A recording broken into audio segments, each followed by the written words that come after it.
Halo teman-teman, selamat datang kembali di channel Yulia The Movie. Pada kesempatan yang langka ini, saya akan kembali membahas lanjutan dari film Sang Kerasakti sebelumnya. Masih dengan preview yang sama, film ini juga mengadaptasi cerita dari serialnya ya. Yaitu pada episode ketika rombongan Biksu Tong tiba di negeri yang seluruh penduduknya adalah wanita. Masalah menjadi semakin rumit ketika mereka harus mengandung seorang anak. Tentunya film yang dibuat 20 tahun setelah serialnya pasti memiliki perkembangan yang jauh lebih keren. Terutama efek visualnya yang sangat memanjakan mata bagi kalian penggemar setia Sang Raja Kera dari Gunung Huakuo ini. Tapi sebelum lanjut, saya ingin mengingatkan nih, berdasarkan pengamatan dari Badan Meteorologi, Klimatologi, dan Geofisika, jutaan penonton dari channel ini belum menekan tombol subscribe. Tekan sekarang ya sebagai bentuk dukungan kalian.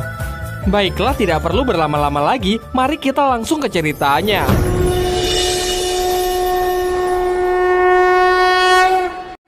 Perjalanan kembali dimulai dengan diperlihatkannya Tong Sancong bersama para muridnya yang tengah menyusuri sebuah sungai. Di sini Biksu Tong menjelaskan bahwa setiap makhluk hidup diciptakan berpasang-pasangan. Kemudian Wuching bertanya, lantas bagaimana jika gurunya juga diciptakan dengan pasangannya? Namun ternyata Biksu Tong juga tidak tahu jawabannya, sehingga ia harus mencari referensi dalam sebuah kitab. Setelah cukup lama, mereka disambut oleh monster sungai yang siap memangsa mereka.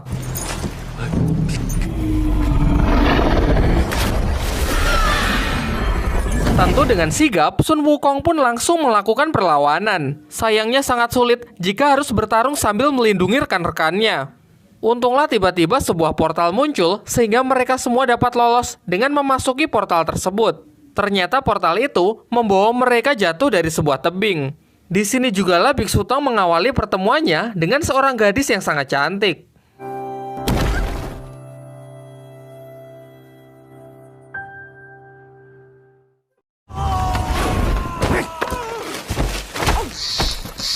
Setelah sampai di bawah, mereka ditemui oleh gadis tersebut. Tanpa memperkenalkan diri, gadis ini langsung menanyakan apakah mereka adalah pria. Setelah mendapatkan jawabannya, gadis ini pun tersenyum, kemudian langsung pergi meninggalkan mereka. Ternyata gadis tersebut adalah seorang ratu dari kerajaan wanita.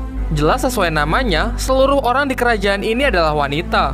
Setelah kembali, sang ratu menceritakan apa yang baru saja ia alami. Menurutnya ini adalah hal yang sangat menakjubkan, mengingat di kerajaan wanita sama sekali tidak ada pria. Juga karena ini adalah pertama kalinya ia melihat seorang pria. Setelah mendengar cerita dari sang ratu, salah seorang pelayan langsung menunjukkan ramalan di kerajaan wanita. Ramalan tersebut mengatakan bahwa pria adalah racun yang sangat berbahaya. Namun penjelasan dari ramalan kurang lengkap karena ada potongan yang hilang. Tiba-tiba Ibu Suri datang untuk melanjutkan isi dari ramalan tersebut. Ia menjelaskan bahwa pria adalah racun yang tidak memiliki penawar. Dengan tipu muslihatnya, mereka memberikan harapan palsu kepada para wanita, membuat mereka percaya dengan mengandung para anak-anaknya. Namun para pria tidak bertanggung jawab dan langsung pergi begitu saja. Satu-satunya cara untuk menghindar dari bencana ini adalah dengan membunuh mereka sedari awal. Kita kembali ke rombongan Biksu Tong yang masih berusaha untuk mencari arah. Sementara Cupatke yang memiliki insting sekuat kakek Sugiono menemukan sebuah harta karun, yaitu sekelompok wanita yang tengah mandi di sungai. Di waktu yang bersamaan, Sun Gokong dan yang lainnya juga dikepung oleh sekelompok prajurit wanita. Biksu Tong yang melarang Wukong menggunakan cara kekerasan mencoba berbicara dengan para wanita ini. Layaknya imigran gelap, mereka pun dibawa masuk ke dalam kerajaan untuk menerima hukumannya. Dari sini akhirnya mereka pun mengetahui kalau sekarang mereka telah memasuki kerajaan wanita. Setelah memasuki istana, mereka pun dipertemukan dengan sang ratu. Mereka pun juga menyadari kalau ternyata sang ratu adalah wanita yang mereka temui beberapa waktu yang lalu. Kemudian tetua dari kerajaan wanita menunjukkan bahwa ternyata kedatangan rombongan Biksu Tong sudah diramalkan. Berdasarkan ramalan, mereka akan membawa kehancuran kepada kerajaan ini. Sehingga dengan desakan dari berbagai pihak, terutama dari sang Ibu Suri, rombongan Biksu Tong pun dijatuhi hukuman mati. Namun sebelum itu sang ratu ingin menginterogasi mereka sebelum eksekusi dijatuhkan. Jelas sebenarnya Sun Wukong bisa saja melakukan perlawanan. Namun berdasarkan nasihat dari gurunya, ia pun mengurungkan niatnya tersebut. Malam harinya ternyata Biksu Tong juga setuju dengan Wukong untuk melarikan diri dari kerajaan wanita. Di waktu yang bersamaan, sang ratu tengah menuju penjara berniat untuk menginterogasi mereka.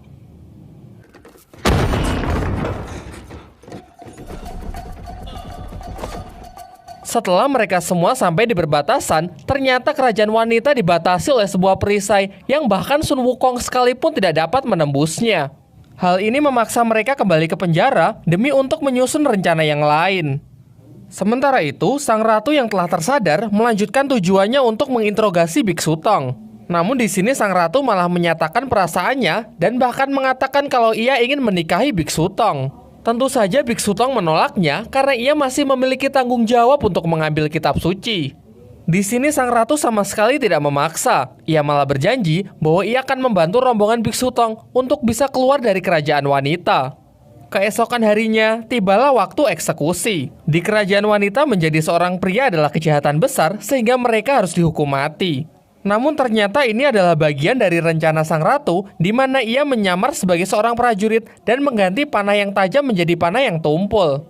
Ternyata rencananya adalah untuk memalsukan kematian dari rombongan Biksu Tong, setelah itu membawa mereka ke tempat yang aman untuk mencari cara agar bisa keluar dari kerajaan wanita. Xing.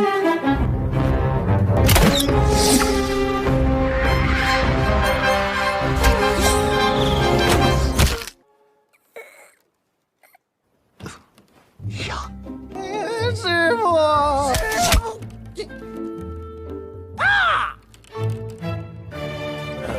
Namun sialnya, ketika giliran Cupatke tiba, Ibu Suri malah mengganti anak panahnya. Ia beralasan kalau menjadi seorang pria memanglah kejahatan yang sangat besar, dan jika prianya jelek, kejahatannya menjadi berlipat ganda. Namun tidak perlu cemas, bagaimanapun juga Cupatke adalah jelmaan dari siluman, jelas dia tidak akan mati semudah itu. Setelah puas menyaksikan eksekusi tersebut, Ibu Suri pun menyerahkan jasad mereka ke para prajurit. Semua berjalan sesuai rencana, sang ratu berhasil membawa rombongan Biksu Tong ke tempat yang sangat aman, yaitu suatu tempat suci di kerajaan wanita. Di sini juga terdapat patung yang sangat besar yang merupakan patung dari leluhur mereka. Di sini sang ratu mengungkapkan bahwa ia sebenarnya juga tidak tahu bagaimana cara keluar dari kerajaan wanita, karena sudah berabad-abad lamanya tidak ada satupun orang yang mencoba keluar dari kerajaan ini. Tetapi masih ada harapan. Mereka meyakini bahwa pada potongan ramalan yang hilang terdapat petunjuk bagaimana cara keluar dari kerajaan wanita. Singkat cerita, di tempat ini jugalah mereka menemukan potongan yang hilang. Ternyata potongan ramalan tersebut hidup dan bisa berlari untuk mempermainkan mereka. Setelah terjadi adegan kejar-kejaran yang sangat kocak namun tidak terlalu penting untuk diceritakan, akhirnya Sun Wukong berhasil menangkap potongan ramalan tersebut. Setelah dibaca dengan teliti, ramalan tersebut mengatakan seseorang bisa saja keluar dari kerajaan wanita jika telah memahami arti dari cinta. Tetapi bahkan Biksu Tong mengungkapkan bahwa ia juga tidak terlalu paham dengan apa yang dimaksud. Kemudian salah seorang prajurit menyela, ia mengatakan bahwa ia pernah mendengar kisah cinta di kerajaan wanita. Diceritakan dahulu ada seorang gadis yang sangat penasaran dengan apa yang ada di luar kerajaan wanita. Secara misterius, ia menjalin hubungan dengan siluman sungai yang berada di luar perbatasan kerajaan wanita. Namun sayangnya tidak diketahui lebih lanjut bagaimanakah akhir dari kisah hubungan mereka berdua. Di sela cerita tersebut, tiba-tiba Wuqing dan Patke berteriak kesakitan. Begitu juga dengan Biksu Tong yang dilanjutkan dengan membesarnya perut mereka. Ternyata saat aksi kejar-kejaran tadi, Biksu Tong melakukan pengejaran hingga masuk ke dalam air.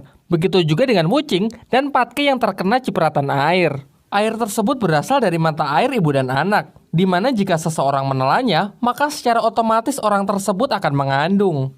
Sebagai satu-satunya pria yang selamat, kini Sun Wukong pun diminta untuk segera mencari solusinya. Mengingat mereka hanya memerlukan waktu 9 hari untuk melahirkan, terlebih lagi mereka adalah laki-laki, jadi bagaimana caranya melahirkan? Beruntung salah seorang prajurit mengatakan bahwa di kerajaan wanita juga terdapat air penggugur kandungan. Tentu setelah diberitahu lokasinya, Sun Wukong pun langsung bergegas pergi ke tempat tersebut. Di sana Wukong menemui seorang pertapa yang ternyata adalah seorang banci. Setelah Wukong mengatakan maksud dan tujuannya, kemudian sang pertapa menjelaskan bahwa untuk mendapatkan obat penggugur kandungan dibutuhkan proses yang sangat lama dan membutuhkan waktu hingga ratusan tahun. Di sisi lain, Biksu Tong masih tidak terima kalau ia akan melahirkan seorang bayi. Kemudian sang ratu mencoba menjelaskan bahwa ini sama sekali bukanlah hal yang buruk. Jika janin itu digugurkan, lantas apa bedanya ia dengan membunuh?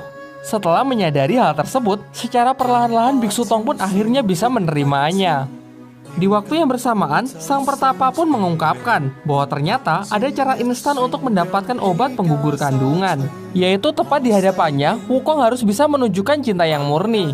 Jelas Wukong tidak paham dan ia sama sekali tidak peduli dengan omong kosong itu. Ia malah menjelaskan bahwa dahulu ia adalah orang yang sangat kacau. Sampai akhirnya ia bertemu dengan Biksu Tong yang mengangkatnya menjadi murid dan berjanji akan mengawalnya hingga mendapatkan kitab suci yang ia inginkan. Di luar dugaan, ternyata sang pertapa menganggap ini adalah cinta yang murni. Kini obat penggugur kandungan pun telah didapatkan yang ternyata berasal dari air mata sang pertapa itu sendiri. Tanpa berlama-lama, Wukong pun langsung kembali ke rombongannya. Namun yang mengejutkan, ternyata semuanya telah menerima janinnya dengan penuh sukacita. Bahkan Biksu Tong sendiri mengungkapkan bahwa kini ia tidak membutuhkan obat penggugur kandungan tersebut. Ia lebih memilih untuk melahirkan dan menunda misi ke barat. Dengan ilmu sihirnya, sontak Wukong langsung menghentikan waktu. Ia yakin kalau Biksu Tong pasti akan menyesali keputusannya ini suatu hari nanti. Sebab ia tahu kalau mendapatkan kitab suci untuk menyelamatkan umat manusia adalah keinginan terbesar dari gurunya. Setelah waktu kembali, obat tersebut pun telah bereaksi sehingga kini janin mereka semua telah gugur. Sayangnya Biksu Tong terlihat tidak senang. Kemudian ia langsung pergi untuk mencoba menenangkan diri. Ia pergi untuk menyalin kitab di tanah. Karena memang sejak kecil, inilah cara dia untuk menenangkan diri. Melihat hal itu, sang ratu menemaninya hingga tak terasa mereka sudah menulis cukup jauh. Tanpa disadari, ternyata Ibu Suri sudah berada di belakang mereka. Setelah mengetahui kepalsuan dari kematian Biksu Tong, sang ratu pun kembali menangkapnya. Namun alih-alih dimasukkan ke dalam penjara, Biksu Tong malah dibawa ke pesisir. Daerah ini terkenal dengan nama lautan tak bertepi, sehingga dapat dipastikan siapapun yang berlayar di tempat ini pasti tidak akan kembali. Di pihak lain, ternyata sang ratu menyadari rencana Ibu Suri yang ingin menghanyutkan Biksu Tong. Sadar bahwa ia tidak mampu melawan kehendak dari Ibu Suri, ia pun turut menemani Biksu Tong untuk hanyut menyusuri laut.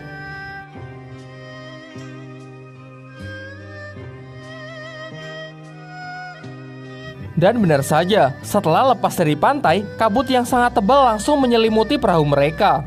Kini mereka telah kehilangan arah, bahkan jalan untuk kembali pun sudah tidak terlihat. Sementara itu, Wukong yang masih berada di tempat suci didatangi oleh Ibu Suri. Di sini Ibu Suri menceritakan semua yang telah terjadi. Yang kemudian ia malah berlutut untuk meminta bantuan kepada Wukong agar menyelamatkan ratunya. Jelas karena gurunya juga turut terlibat, Wukong pun bersedia untuk mencarinya. Sayangnya bahkan dengan mata api yang ia miliki, ia masih kesulitan untuk menemukan jejak gurunya.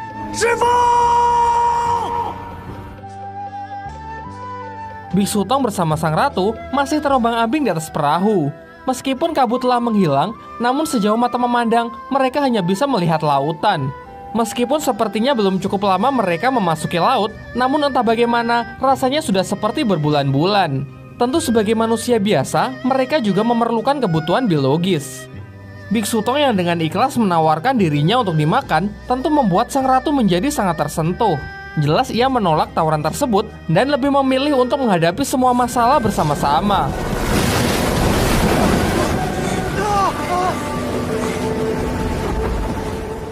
Setelah badai berlalu, akhirnya perahu mereka menyentuh daratan. Ternyata inilah yang dimaksud dalam ramalan. Cinta murni dari sang ratu membuat gerbang kerajaan wanita menjadi terbuka. Di tengah lautan yang mencolok, akhirnya Sun Wukong berhasil menemukan gurunya.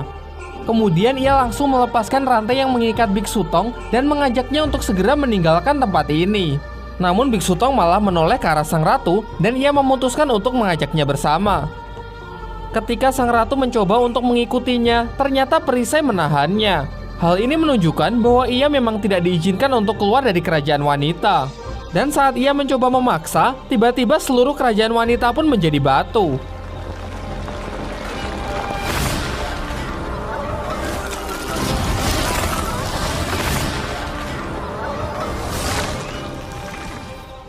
Sang ratu pun juga tidak luput dalam peristiwa petrifikasi ini. Untunglah dengan sigap Biksu Tong langsung memeluknya yang membuat keadaan kembali menjadi seperti semula.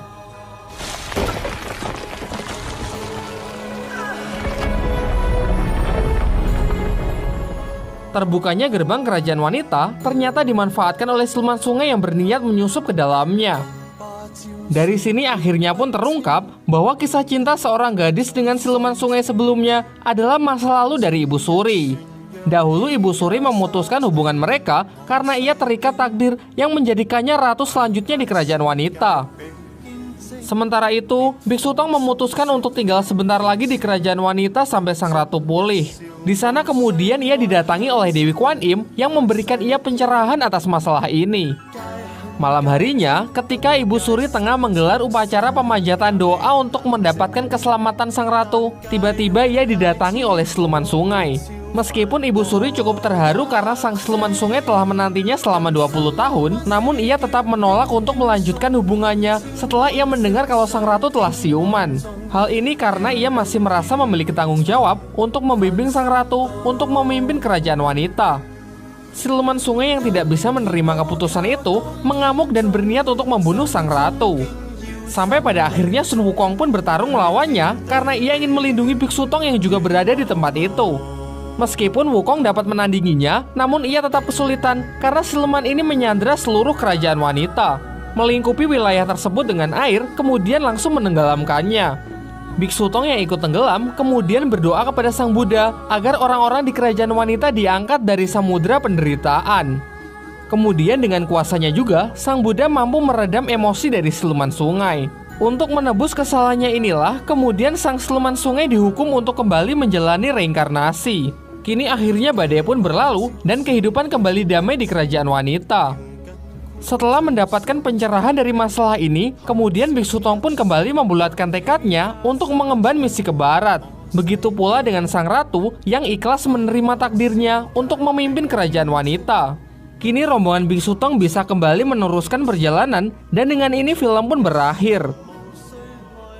Ya, meskipun film ini ceritanya jauh melenceng dari serialnya, film ini masih sangat layak untuk ditonton kok. Memang sih, kalau dari segi visual, serialnya yang dibuat 20 tahun sebelumnya memanglah kalah telak. Tetapi kalau dari segi plot cerita, saya memiliki 1001 alasan untuk mengatakan bahwa serialnya memang jauh lebih baik. Mungkin itu aja, tapi kalau kalian ingin saya juga membahas plot cerita dari serialnya, kalian bisa request di kolom komentar. Tergantung seberapa banyak peminatnya sih. Baiklah, mungkin pertemuan kali ini kita akhiri sampai di sini dan sampai jumpa di video selanjutnya.